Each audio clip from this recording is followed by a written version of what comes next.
একজন ব্যক্তি মানে মসজিদের ইমামতি দায়িত্ব পালন করছিলেন, মসজিদের ইমাম সাহেব। তো প্রতিদিন উনি নামাজ আদায় করায়। তো নামাজের শেষে একটা দোয়া করে যে রব্বি হাবলি মিনাস সলিহিন। এটা একটু শোনেন, দোয়া করে যে কি, রব্বি হাবলি মিনাস সলিহিন। একজন আলেম মসজিদের ইমাম সাহেব দোয়া করছে রব্বি হাবলি মিনাস সলিহিন। এর অর্থটা কি পড়ে বলছি। প্রতিদিন এটা দোয়া করে।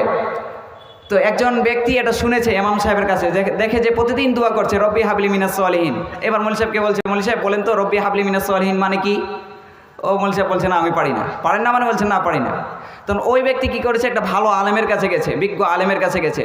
ওই আলেমের কাছে গিয়ে জিজ্ঞাসা করছে যে আচ্ছা মৌলভী সাহেব এটা কি হবে রব্বি হাবলি মিনাস সলিহিন, এর অর্থ কি।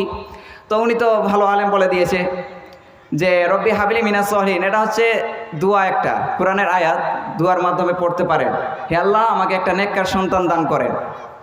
তখন এই ব্যক্তি যখন এই অর্থটা বুঝলো, তখন এ মনে করছে ওই মৌলভী সাহেবের মতো মনে হয় ছেলে পেলে নাই, ওই জন্য প্রতিদিন এটা দোয়া করে। এবার তারপরে দিন মসজিদে গেছে, একই দোয়া রব্বি হাবলি মিনাস সলিহিন এটাই দোয়া পড়ছে। এরপরে ওই ব্যক্তি বলছে যে মৌলভী সাহেব আপনি প্রতিদিন এই দোয়াটা করছেন, তো আপনার কি ছেলে পেলে নাই। বলছে হ্যাঁ আছে। কয়টা। বলছে 10টা। কি 10টা ছেলে আপনার।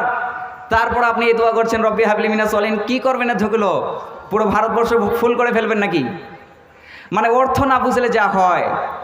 তোতা পাখির মতো খালি মানুষ বলতেই আছে, তোতা পাখির মতো কোরআন তেলাওয়াত করবেন না, তোতা পাখির মতো নামাজ আদায় করবেন না। এখন নামাজ পড়ছেন, ধরেন নামাজ পড়ছেন আলহামদুলিল্লাহি রাব্বিল আলামিন আর রহমানির রহিম, কি পড়ছেন আপনি বোঝেন না, আপনি কিছুই বোঝেন না। যখন বুঝে পড়বেন তখন আপনার চোখ থেকে অশ্রু ঝরবে, তার আগে ঝরবে না তো। চোখ থেকে পানি কখন পড়বে, যখন আপনি বুঝে পড়বেন, কোরআনকে আপনি বুঝে পড়বেন। এখন অনেকেই মুসলিম, বেশিরভাগই মুসলিম এখন কোরআন পড়তে পারে না, অথচ দেখেন ইংলিশ একদম থ্রুলি পড়তে পারে, ইংলিশ আটকাতে পারবে না, ইংলিশে আটকাতে পারবে না, বাংলাতে আটকাতে পারে না, সব কিছু সব ল্যাঙ্গুয়েজে শিখে গেছে, অথচ অ্যারাবিক ল্যাঙ্গুয়েজ পারে না, আরবি পড়তে পারে না, আরবির ভাষা বোঝে না। তো এইগুলো যখন করবেন তখন বুঝতে পারবেন।